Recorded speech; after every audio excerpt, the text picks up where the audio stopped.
आज हम महाकवि कालिदास प्रणीत अभिज्ञान शाकुंतलम के पंचम अंक के 5वें श्लोक से प्रारंभ करेंगे। अब तक हमने देखा कि कंचुकी राजा के क्या क्या धर्म कर्तव्य है उनका वर्णन करते हुए कहते हैं कि महाकवि कालिदास के अनुसार एक राजा को अपने कर्तव्य पालन को प्रमुखता देनी चाहिए और उसी के अनुरूप यहाँ राजा दुष्यंत भी अपने कर्तव्य पालन के प्रति जागरूक हैं और उसी का वर्णन करते हुए कंचुकी कहते हैं, प्रजा प्रजा स्वा इव तंत्रयित्वा निषेवते श्रांतमना विविक्तम यूथानि संचार्य रवि प्रतप्तः शीतम दिवा स्थानमिव द्विपेन्द्रः। कि स्वाहा प्रजा इव अपनी संतान के समान, प्रजा का अर्थ यहाँ संतान भी होता है और प्रजाजन भी होता है, तो अपनी संतान के समान प्रजा अपने प्रजाजनों को तंत्रयित्वा अनुशासित करके सुव्यवस्थित करके श्रांत मना थके हुए चित्त वाला दिवा दिन में यूथानी हाथियों के झुंड को एकत्रित करके जिस तरह से रवि प्रतीप्त है धूप से तपे हुए पीड़ित द्विपेंद्र है गजराज जो है वह शीतम स्थानम इव ठंडे स्थान में विवक्तम निषेवते एकांत स्थान का सेवन करता है। तो यहाँ पर राजा की तत्कालीन अवस्था का वर्णन किया गया है। कंचुकी कहता है कि अपने प्रजाजनों को संतान की ही तरह शासन द्वारा उचित मार्ग पर लगाकर श्रांत चित्त होकर यह राजा अब उसी प्रकार एकांतर एवं शांत देश में जाकर विश्राम कर रहा है, जैसे दिन में झुंड के हाथियों को यथा योग्य चरागाहों पर भेजकर धूप से तप्त हुआ गजराज किसी शीतल स्थान पर जाकर विश्राम करता है। यहाँ प्रजा को अपने संतान की तरह जीवन नियंत्रित करने का प्रमुख कर्तव्य जो राजा का है उसका पालन यह राजा दुष्यंत भी कर रहा है, उसी का वर्णन यहाँ पर किया गया है। फिर आगे कहा है कि राजा कहते हैं अधिकार खेदम निरूप्य, राजा चारों ओर घूमते हैं और अधिकार के दुख का मानो अभिनय करते हुए कहते हैं कि सभी प्राणी मनोवांछित वस्तु को प्राप्त करके सुखी हो जाते हैं, किंतु राजा की चरितार्थता या कार्य सफलता दुख प्रधान ही होती है। कि औत्सुक्य मात्र अवसाययति प्रतिष्ठा क्लिश्नाति लब्ध परिपालन वृत्तिरेनम नातिश्रमापनाय अपनयनाय यथाश्रमाय राज्यम स्वहस्त धृतदंड मिवात पत्रम। कि प्रतिष्ठा उच्च पद की प्राप्ति अर्थात प्राप्त वस्तु की प्राप्तिजन्य प्रतिष्ठा जो है प्रसिद्धि, वह औत्सुक्य मात्रम केवल उत्सुकता को अवसाययति शांत कर देती है। लब्ध परिपालन वृत्ति ही प्राप्त वस्तु की रक्षा का कार्य एनम इस राजा को क्लिश्नाति बहुत अधिक दुखी कर देता है। स्वहस्त धृत दंडम अपने हाथ में जिसने डंडे को धारण कर रखा है, ऐसे आतपत्रम इव छाते के समान इस इव राज्यम ऐसे अपने राज्य को अपनयाय थकान को उतना अधिक दूर करने के लिए नहीं होता है, यथाश्रमाय जितना श्रम या थकान के लिए होता है। यहाँ पर बताया गया है कि अधिकार प्राप्ति जन्य खिन्नता को प्रकट करता हुआ राजा कह रहा है कि राज्यादि उच्च पद की प्राप्ति से जो व्यक्ति को गौरव प्राप्त होता है वह केवल उसकी इष्ट वस्तु प्राप्ति जन्य उत्सुकता या उमंग को ही शांत करता है और कुछ नहीं। इष्ट वस्तु पाकर उसकी उमंग समाप्त हो जाती है, किंतु प्राप्त हुई वस्तु की रक्षा करने का भार जो है वो उसे और अत्यधिक दुखी कर देता है। अतः राज्य वस्तुतः उस छाते के समान है जिसका दंड उसने स्वयं धारण किया है। ऐसा छाता व्यक्ति की थकान को उतना दूर नहीं करता जितना कि उसे थकान स्वयं देता है। यह यहाँ पर दंड धारण करने में राजदंड के निमित्त यह बात कही गई है कि राजदंड को धारण करने में जितना कष्ट होता है उतना भी आराम नहीं मिलता, पर लाभ यहाँ पर कुछ भी नहीं होता है। तो वाक्यार्थ के प्रति पूर्वार्ध वाक्यार्थ हेतु है, अतः यहाँ काव्यलिंग अलंकार का प्रयोग कवि कालिदास ने यहाँ पर प्रस्तुत किया है। फिर आगे के श्लोक में वैतालिक जो है वो आता है और कहता है कि विजयताम देव है, हे राजन आपकी विजय हो। स्व सुख निरभिलाष है, खिद्य से लोक हेतो हो। प्रतिदिन अथवा ते वृत्तिरेवं विधैव अनुभवति हि मूर्धना पादपस्तीव्रमुष्णं शमयति परितापम छायया संश्रितानाम। कि स्व सुख निरभिलाषा है, अपने सुख की निरअभिलाषा, जो अभिलाषा नहीं रखते हैं, ऐसे लोक हेतो हो, प्रजा के कल्याण के लिए प्रतिदिन निरंतर खिद्य से कष्ट को राजन, हे राजन आप सहन करते हो। अथवा तुम्हारी वृत्ति कार्य व्यापार जो है एवं विधा एव ऐसा ही है।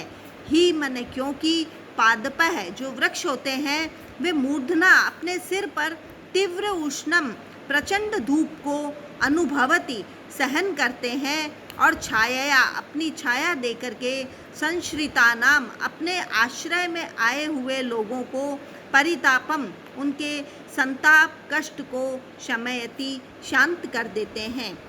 तो यहाँ वैतालिक आकर के कहता है कि हे राजन आप अपने सुख के लिए इच्छा न कर प्रजाजन के हित के लिए काम करते हो और अनेक कष्ट उठाते हैं, अथवा ऐसा करना आपके संबंध में कोई आश्चर्य की बात भी नहीं है। आप जैसे लोक रक्षण सम्राट का तो यह काम ही है कि वे सुखों की चिंता न कर प्रजा के सुख के लिए कष्टों को सहन करें, जैसा कि आप करते हैं। क्योंकि वृक्ष भी प्रतिदिन सिर पर कड़ी धूप को सहन करता है, परंतु फिर भी यहाँ आए हुए धूप से संतप्त लोगों को छाया ही प्रदान करना और उनके संताप को दूर करता है।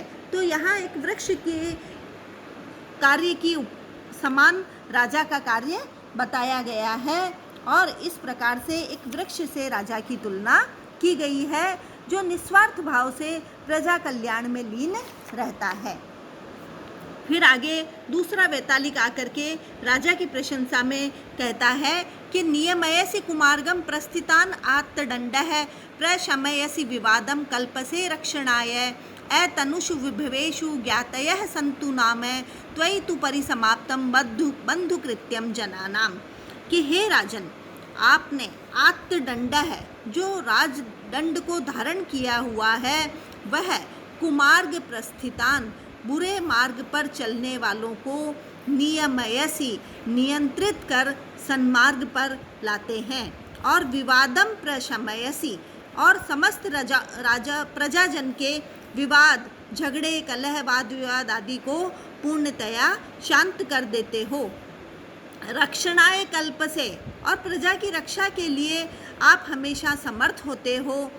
तनुषु पर्याप्त विभवेषु संपत्तियों के होने पर ज्ञातयः सन्तु नाम भले ही बहुत सारे संबंधी हो जाएं, ज्ञातिजन यहाँ संबंधी जन को कहा गया है, किंतु प्रजानाम बंधुकृत्यम किंतु प्रजाजनों का बंधु भाव के द्वारा करणीय कार्य त्वयि परिसमाप्तम आप पर ही समाप्त होते हैं। तो यहाँ दूसरा वैतालिक आता है और वो राजा की प्रशंसा करते हुए स्तुति करते हुए कहता है कि आवश्यक होने पर आप राजदंड को धारण करते हैं, अनुचित कार्य करने वालों को दंड देकर सन्मार्ग पर लाते हैं। जब कभी प्रजाजनों के बीच विवाद या झगड़ा होता है तब आप उसको भली भांति शांत करते हो, उनकी रक्षा करने में समर्थ होते हो। यह संभव है कि विशेष धनवान लोगों के अनेक स्वजन कुटुंबी बन जाएं, पर साधारण प्रजाजनों के लिए तो आप ही उनके माता पिता भाई बंधु होते हो, अर्थात साधारण जन तो आपसे ही रक्षित होते हैं, अपने निजी कुटुंबी जन कहे जाने वाले लोगों से नहीं होते हैं। तो यहाँ प्रस्तुत श्लोक में व्यतिरेक अलंकार का प्रयोग किया गया है और राज विषयक रति भाव की अभिव्यक्ति को यहाँ पर प्रकट किया गया है। राजा के धर्म का वर्णन करते हुए फिर प्रतिहारी एक द्वारपाल वहाँ पर प्रवेश करता है और वो आकर के कहता है, राजा को निवेदन करता है कि हे राजा, सेविका के कंधे का सहारा लेकर स्थित हो जाता है। और वेत्रवती, किस उद्देश्य से भगवान काश्यप ने मेरे पास इन 2 वेतालिकों को भेजा है, उसका कारण पूछते हैं। तब कहते हैं कि किम तावद व्रतिना मुपोढ़ तपसाम विघ्नैस्तपो दूषितम धर्मारण्यचरेषु केनचित् उत प्राणिषु असच्चेष्टितम् आहु स्वित प्रसवो ममापचरितैर्विष्टम्भितो विरुधाम इत्यारूढ़ बहुप्रतर्कम परिच्छेदाकुलम में मनः।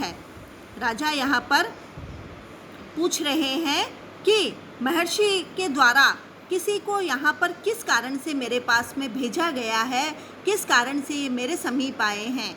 तो उससे प्रश्न करते हुए कहते हैं कि किम का तावत, तो क्या उपोढ़ तपसाम, अत्यधिक उच्च तप करने वाले व्रती नाम, इन व्रती ऋषियों का तपस्या विघ्नैः, विघ्नों के कारण दूषितम, क्या कलुषित हो रही है, अथवा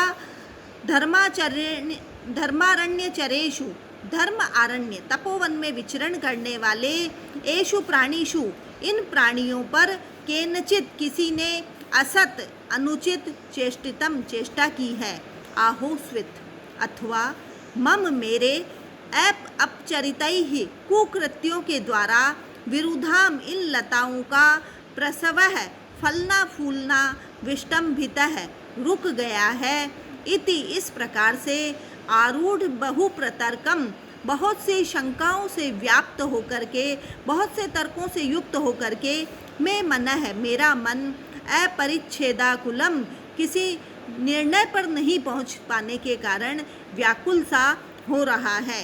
राजा वेत्रवती से पूछता है कि इन ऋषियों के आने का क्या कारण है। फिर वह स्वयं सोचता है कि क्या ऋषियों की तपस्या में कोई विघ्न उपस्थित हो गया है, अथवा मेरे दुष्कृत्यों से लताओं का फलना फूलना बंद हो गया है। इस प्रकार की अनेक शंकाएं मेरे मन में उठ रही है, किंतु मैं किसी निर्णय पर नहीं पहुंच पा रहा हूं, अतएव मेरा मन बहुत अधिक व्याकुल हो रहा है। तो राजा जो है, राजा के दुष्कर्म से प्रजा पर आपत्ति आती है, ऐसे भाव भी यहाँ पर कालिदास के द्वारा व्यक्त किए गए हैं। तो इस श्लोक में राजा के व्याकुल मन का वर्णन बहुत सुंदर तरीके से कालिदास ने प्रस्तुत किया है। धन्यवाद।